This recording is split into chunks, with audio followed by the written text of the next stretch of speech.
I used to be an astronaut, and in 1984 I spent 8 months in the orbital station Salyut 7. Everything is fragile. Connection and relation between the individuals, very fragile. We should be very careful with each other. We should be very careful with everything, even with the home planet.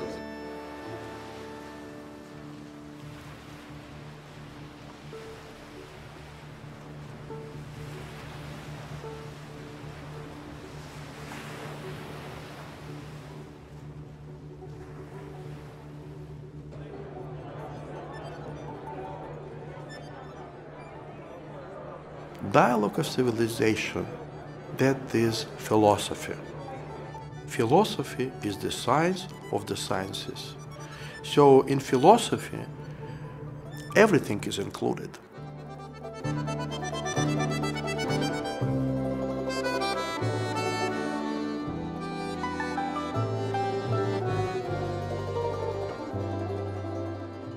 So many people from different walks of life, different experiences, different expertise, different civilization and cultures. The moment people know much more about each other, yeah, they will find out they have the same concerns. They want to have a safe life for their families. They want to have a better future for their children and grandchildren, no matter to which religion, no matter to which civilizations they belong. And to make this clear is, I think, the main goal of this forum. The most powerful weapon of this forum is the expression of many ideas. And as history has shown, ideas can change the world. We are basically an ethical movement, and ethical movement can only rely on persuasion, can only rely on education. And as you and I know, education takes a long time.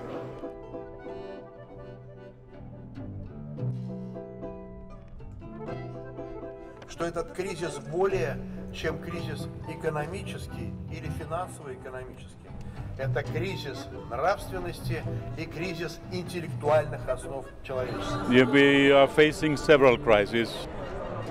Climate change, nuclear weapons, the eradication of poverty. Up to 200,000 persons are dying every day, 40% of starvation, and the rest of curable diseases. Addressing some of the visible conflicts such as Syria, Palestinian struggle for self-determination. It's not particularly worrying. You have to realize that I grew up in the Cold War with the perspective of nuclear annihilation. So that's nothing new.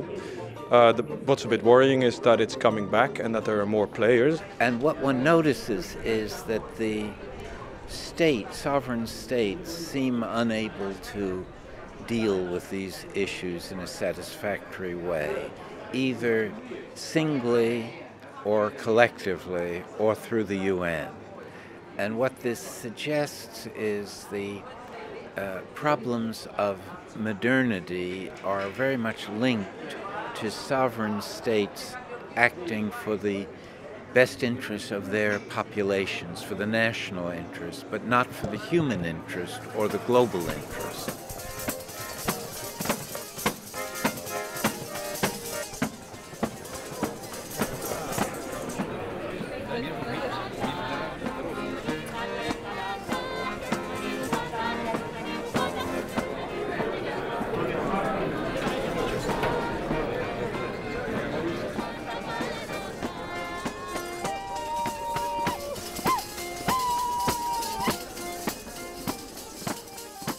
I must say that I want to say it in a positive way.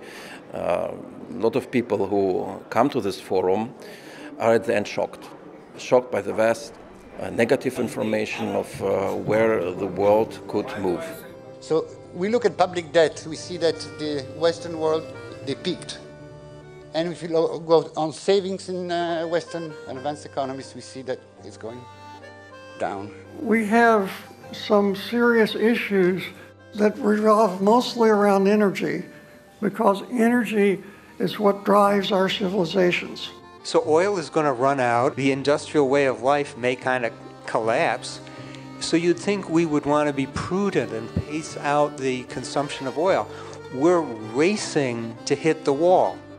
Today we are at 387 parts per million of carbon.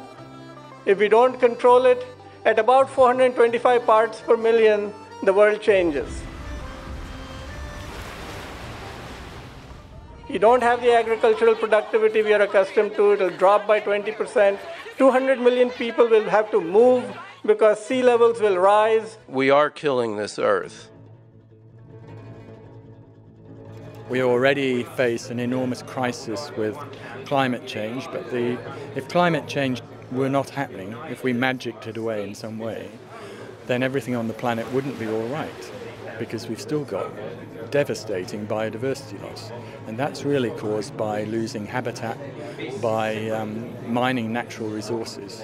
And there's not really room for other species to continue to survive, and even more so to flourish. It's true, I suppose we could wipe out like most of the rest of the species of the earth and somehow survive in a physical sense, but we won't be fully human anymore because we would lose the evolutionary circumstances of our own creation. Individuals realize that they alone can't do it. They alone aren't going to make a difference. We have to change behavior on a collective level. That means changing structures and institutions and incentives. For our sons and our grandsons, it's not going to be easy. I've just had a baby who's 1 year old. We really have to try to save this world as it is, because we never had such a huge transformation in the history of mankind. Thank you.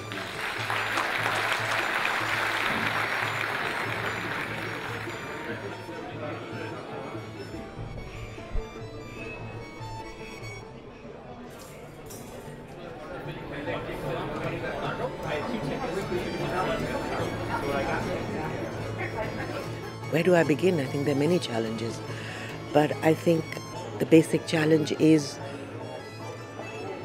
to allow people to live the lives they want to lead, and not make them live lives that you want them to lead.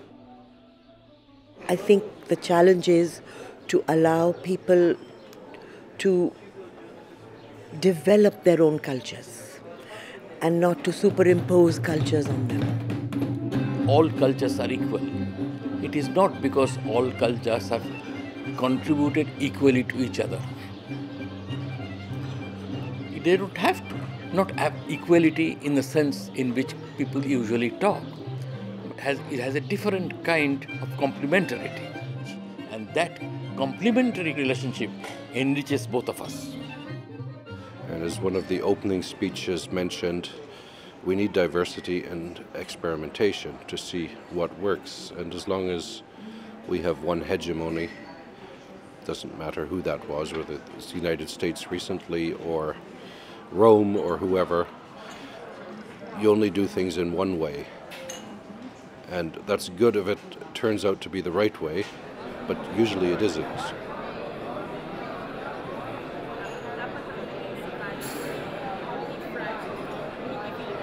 We are now in a world where we need new ways of looking at ourselves. I can transfer money from Nigeria to New Zealand within a minute. I have just finished speaking with my secretary. It's only now, during our own generation, that we can say that we are in one world. The society should rely on its own resources, should rely on its heritage, should rely on the historical traditions and values, and to see how those traditions, values are connecting with other societies, other nations, other civilizations, values, traditions, and ways of life. And if there is difference, that does not mean you are enemy. We place too much of an emphasis on negative and punitive pressures, on bringing states into compliance with norms and standards and criteria that are dictated often by the dominant hegemonic powers, and that we need to create a positive, creative logic of engagement whereby we can engage countries in dialogue, in intercivilizational, intercultural encounters, and foster unity and diversity by exploring new voices and new experiences, and allowing countries to carve their own places in the world according to their own distinctive traditions and cultures. We should find and understand where is the limits of individual freedom. And you remember the well-known phrase, my freedom ended where the freedom of the other person starts.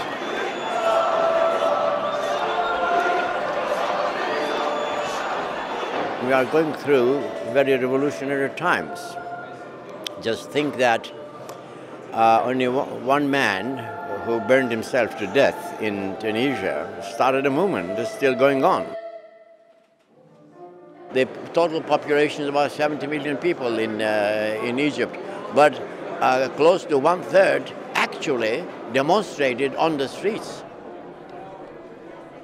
It affected so many countries in North Africa and in the Middle East, and moreover, more importantly, it affected the United States. And for the first time, some people in the United States described the crisis correctly. That is, we represent the 99% majority. There are incidents in American history. What the American people have gone through and who profited from this progress technologically and so on. Now it is that very small 1% actually. We have to get rid of that. Truth be told, there are a lot of people, individuals, corporations who make vast fortunes off of ravaging the environment, and they'll do almost anything to keep it going. If people are economically insecure, there's not going to be policies forthcoming that really alter what they do. And of course, you get the economic insecurity when you push programs of austerity. And austerity is being pushed governments across the globe. All of these revolutions now all over the world, it reflects that there is a real need to change all of these regimes now to do different understanding of how to rule the people, not by the force.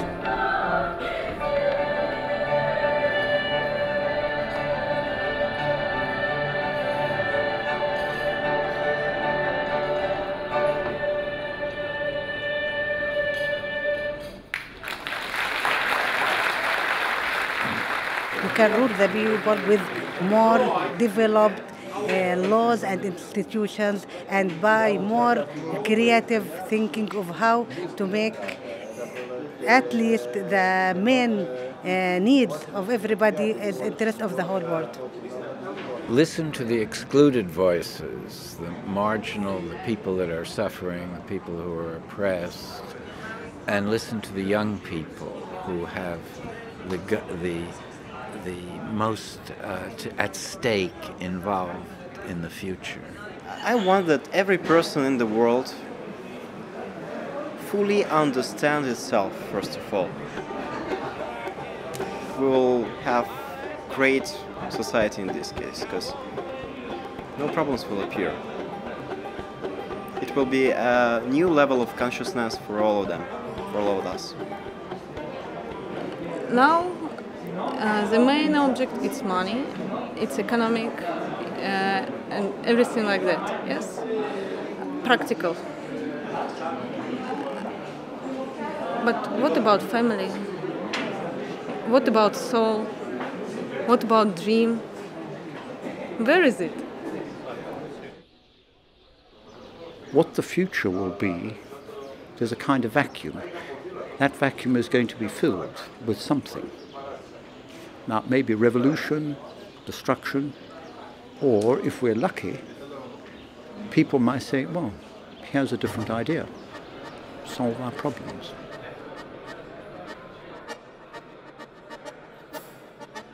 The systems, economic system, political system, they are problematic. And furthermore, those problems are rooted in the values and in the ideas that people hold. Discussing these ideas and values, try to achieve deeper understanding, that's like a cure the root of the problem rather than fixing the symptoms. We have a very dominant and very highly connected financial sector. And what every country is afraid of is that they're afraid that their own economies will collapse if these banks are not rescued. It is very difficult for governments to impose market accountability on their banks, despite the fact that these banks insist on keeping market accountability on the part of governments. By imposing market accountability, what is actually meant is that there will be losses that will be mostly borne by the wealthy and the large corporations, but it will be for the common good, which would mean that there would be more jobs, more job recovery, better steady incomes. Societies in one form or another, and it can vary depending upon the type of economic system, but every society should guarantee to all their people a job. To give priority to the basic needs. And one way of solving that is simply to give a minimum wage to every human being on earth. Provide a foundation so that we can begin to address these environmental issues. The rights of nature is a way of expressing the human duty of care for nature. To make ecocide the fifth crime against peace. And at the moment there are 4 crimes. One of them is genocide. Nature needs similar protection from people. It's illegal in wartime to destroy the environment, whereas at present you can destroy the environment in peacetime, but it's a crime in wartime.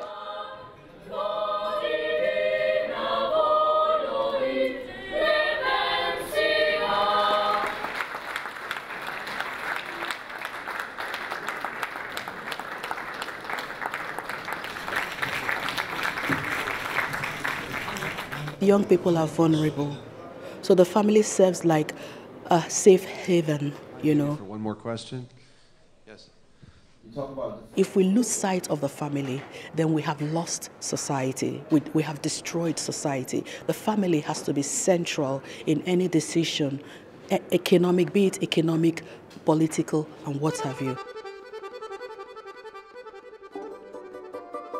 This cultural dialogue schools is an exciting idea, as it wishes to introduce into private or state schools the concepts of mutual understanding, better knowledge of each other, practices, cultures, customs.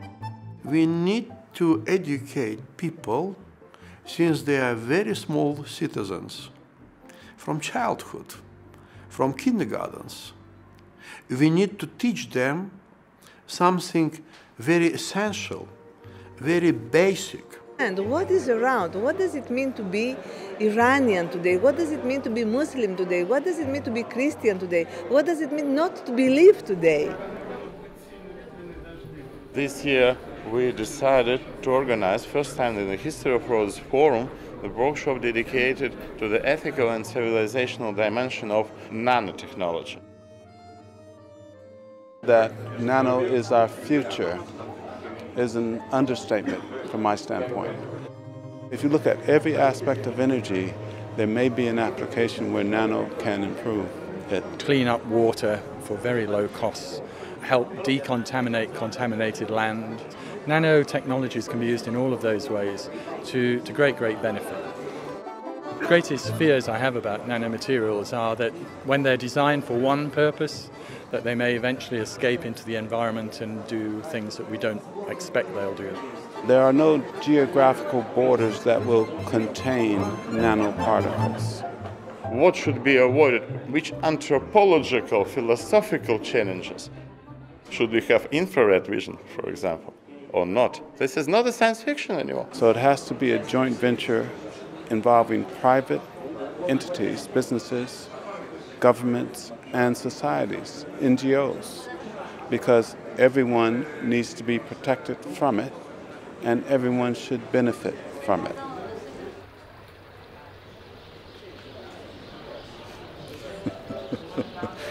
Background of Vienna Boys Choir, I normally associate with them. But that is really what Mr. Yakunin is doing, is raising the level of culture. So much of our modern society is dumbing us down, so people don't think, and therefore you can keep them asleep, and so you can cheat them.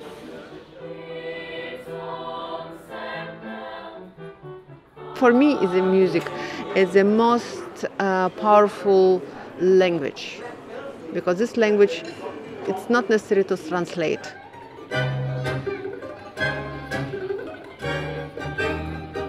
We organize every evening some special program, and we show different country and different genre of music.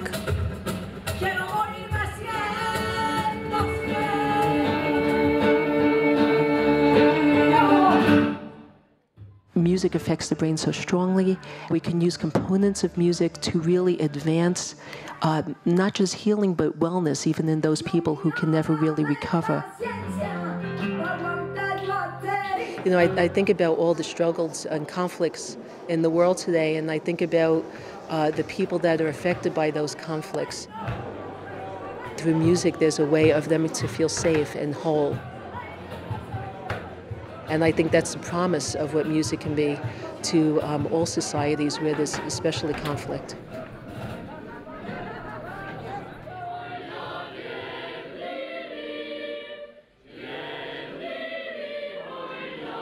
We stand against all forms of violence, unjustified or unjustifiable violence in the world.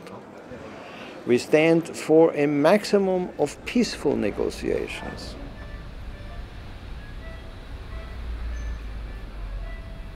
You see, you cannot have peace without development, when you have poverty, when you have misery, when you have climate change, when you have massive migrations, when you have tsunamis, terrorist attacks, cultural panic, all these elements.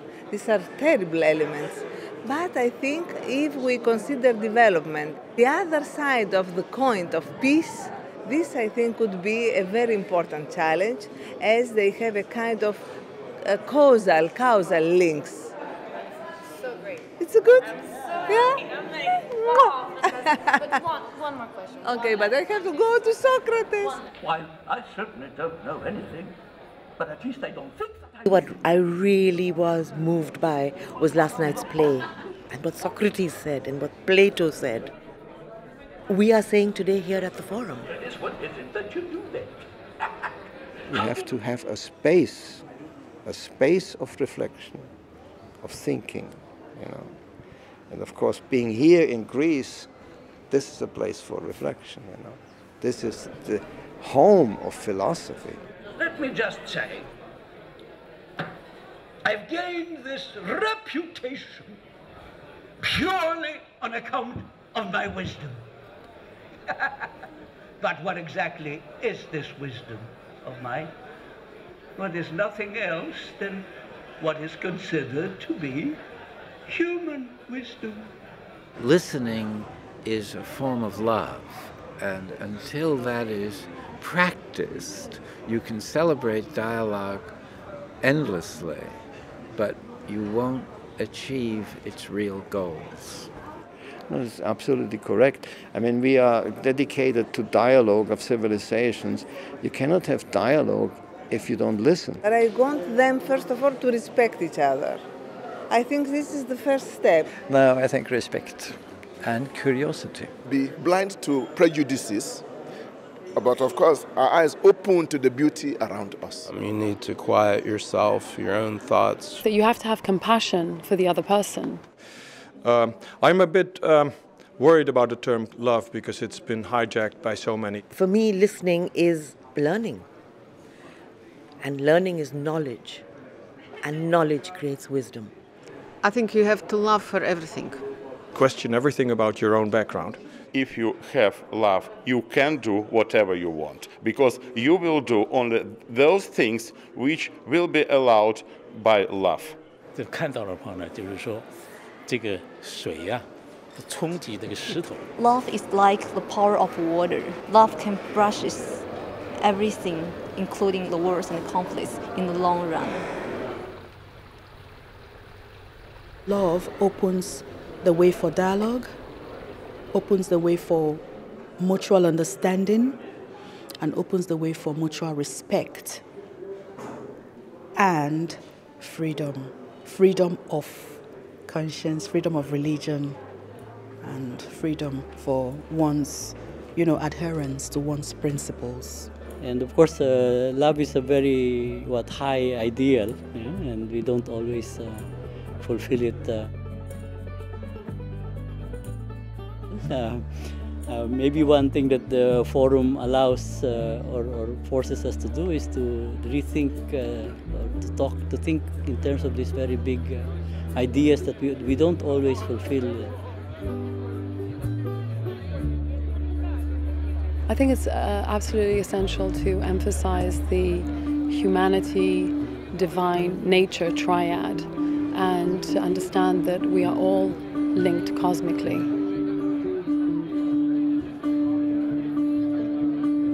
The history of humanity has not ended. It's still going.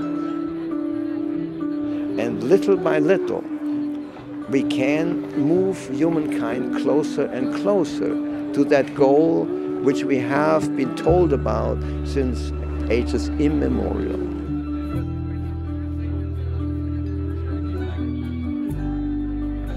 The whole of human history is working towards one goal, which we often describe as the kingdom of God.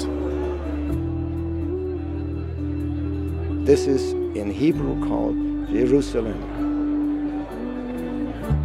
We are not holy people, but in our means, in our limited means, we try to move closer and closer to this goal, a place of justice and peace, where people respect each other.